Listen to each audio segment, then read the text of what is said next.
if black mold is growing on your ice cube tray from your fridge and you're wondering how in the world do I get that thing out of there is to clean it, in this video I'm going to show you how to do that. Take a flathead screwdriver and you want to go right underneath where there's a little tiny opening and then press upward. This will cause it to come loose on one side. We'll go to the other. Now this piece comes right out. So what you want to do is you want to press on the tab and then pull it out. Press on the tab and pull it out. A little ground connection here.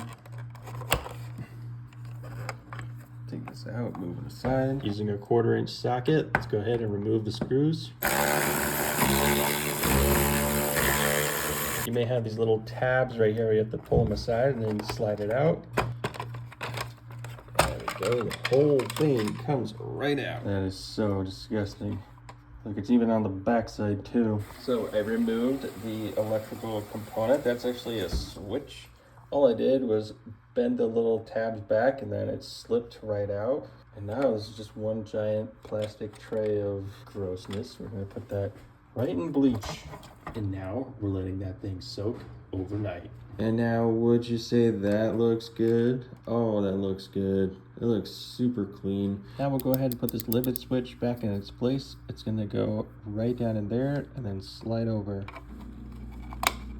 Just like that. Whenever you push the button to get ice, that's actually what's happening. It's hitting that switch. All right, let's move the wires to the side and slide it back in. Now, all you're gonna do is just push it in.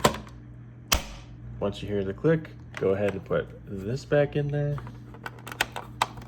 Now let's go ahead and put the screws in.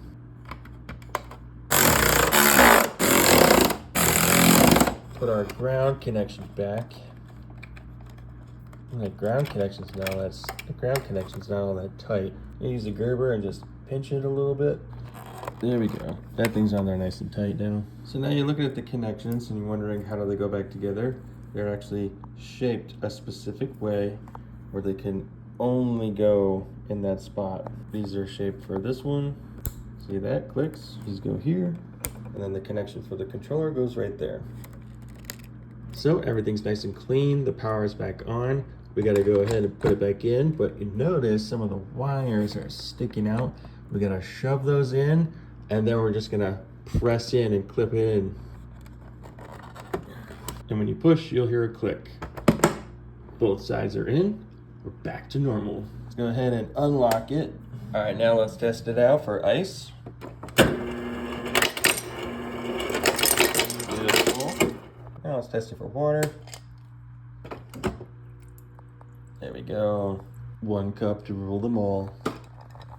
If this video helped you solve your problem, go ahead and drop a super thanks. Always remember that Jesus Christ loves you and only He can solve your biggest problem.